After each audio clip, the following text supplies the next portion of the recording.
తెలంగాణ ప్రభుత్వంలో ఐఏఎస్ల తీరు ఇప్పుడు తీవ్ర చర్చనీయాంశంగా మారిందట. ప్రభుత్వ పరిపాలనలో అత్యంత కీలకంగా వ్యవహరించాల్సిన ఐఏఎస్లు చాలా లైట్గా వ్యవహరిస్తున్నారంట. ప్రభుత్వం అత్యంత ప్రాధాన్యతగా తీసుకునే అంశాల్లో సైతం వారు అంటి ముట్టనట్లుగా ఉంటున్నారట. కొందరు ఐఏఎస్ల తీరు వల్ల ప్రభుత్వానికి చెడ్డ పేరు వస్తుందనే టాక్ వినిపిస్తోంది.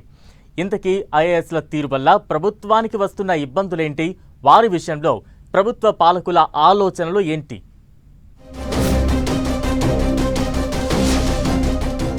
రాష్ట్ర ప్రభుత్వ పథకాలను ప్రజలకు చేర్చడంలో అత్యంత కీలక భాగస్వామ్యం అధికార యంత్రాంగానిది.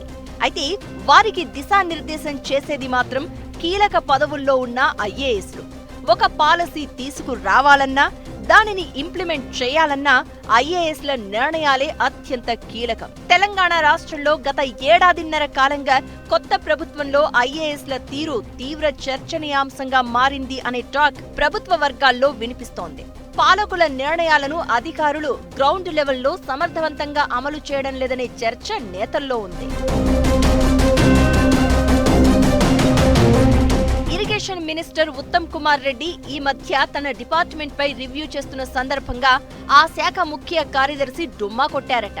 ఆ తరువాత మరుసటి రోజు సీఎం రేవంత్ రెడ్డి భద్రాద్రి కొత్తగూడెం జిల్లా పర్యటన ఉండడం, అక్కడి సీతారామ ప్రాజెక్టు విషయంలో సవరణ జీవో జారీ చేయాల్సి ఉండడంతో కార్యదర్శికి ఎన్నిసార్లు ఫోన్లు చేసినా స్పందించలేదట. జీవో విడుదల చేయడం అత్యవసరం కావడంతో సదరు ఐఏఎస్ అధికారి ఇంటికి వెళ్లి సంతకం పెట్టించాల్సిన పరిస్థితి వచ్చిందట.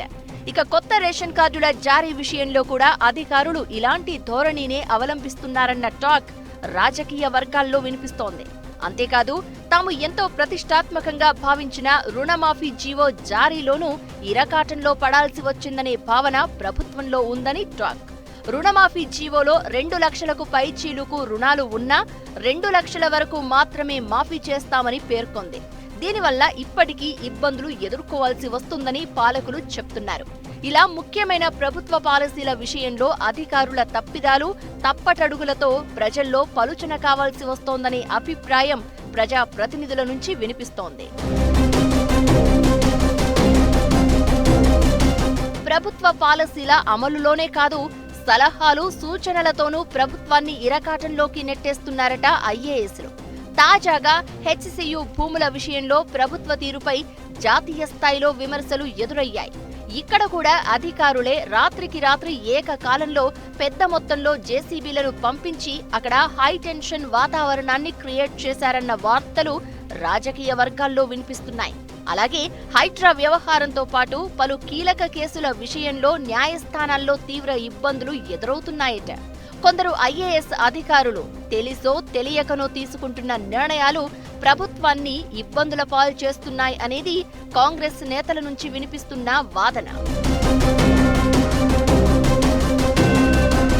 మొత్తం మీద తెలంగాణ ప్రభుత్వంలో ఐఏఎస్ల తీరు చర్చనీయాంశంగా మారుతోంది. రాబోయే రోజుల్లోనైనా ఐఏఎస్ల తీరు మారుతుందా లేదా అనేది ఆసక్తికరంగా మారింది.